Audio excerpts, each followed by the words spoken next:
आज आपण प्रसादाचा शिरा असा बनवतोय की तुम्ही पहिल्यांदा जरी बनवला तरी अगदी परफेक्ट जमेल। चला तर मग लगेचच रेसिपीला सुरुवात करूया।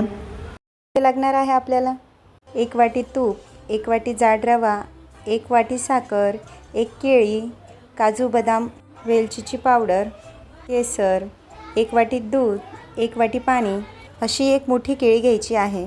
आधीच मी छोटे छोटे तुकडे करून घेतलेले आहेत। गॅसवर एक पातेली गरम करायला ठेवली आहे। गॅस कमीच ठेवायचा। त्यात 1 वाटी पाणी टाकून घेऊ। लगेचच त्यात दूध ॲड करून घेऊ। दूध पाणी गरम होईपर्यंत आपण रवा भाजून घेऊ। इथे मी 1 वाटी तूप घेतलेला आहे। तूप थोडं गरम झालं की त्यात लगेचच रवा टाकून घेऊ। मी इथे जाड रवा घेतलेला आहे। जाड रव्यामुळे शिरा हा अजिबात चिकट होत नाही। रव्याला चांगलं 5 मिनिटांसाठी भाजून घेऊ। गॅस कमीच ठेवायचा आहे। रव्याला चांगलं हलवत राहायचं आहे।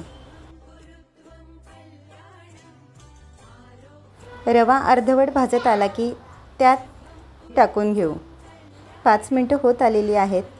पाहू शकता तुम्ही रव्याला बऱ्यापैकी तूप सुटलेलं आहे। केळी चांगली या रव्यामध्ये आपण एकजीव करून घ्यायची।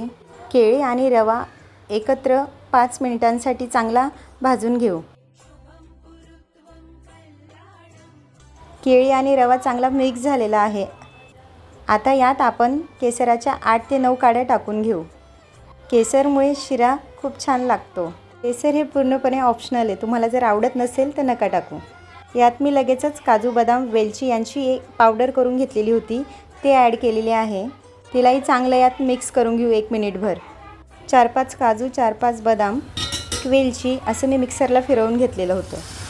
दूध पाण्याचं हे मिश्रण हळूहळू यात ॲड करायचं आहे। एका साईडनेच टाका नाही तर अंगावर उडेल। 5 मिनिटांसाठी झाकण ठेवून वाफवून घेऊ। गॅस कमीच ठेवायचा आहे। 5 मिनिटांनी पहा किती छान वाफ बसलेली आहे। आता लगेचच यात साखर ॲड करून घेऊ। इथे 1 वाटी साखर मी यात टाकते आहे। साखर जर मी दुधातच टाकली असती तर शिरा हा पूर्णपणे चिकट झाला असता। त्यामुळे केव्हाही साखर ही शेवटी घालायची आहे। ज्या वाटीने आपण तूप घेतो ना त्याच वाटीने रवा, साखर ही सेम प्रमाणात घ्यायचं आहे। एकदा करून पहा अशा प्रमाणात। शिरा हा कधीच फसणार नाही। अगदी ते नारायणाच्या पूजेला मिळतो ना तसा हा आपला शिरा बनवून तयार आहे। तुम्ही देखील अशा पद्धतीने हा शिरा नक्की ट्राय करा। कसा झाला ते कमेंटमध्ये मला नक्की कळवा।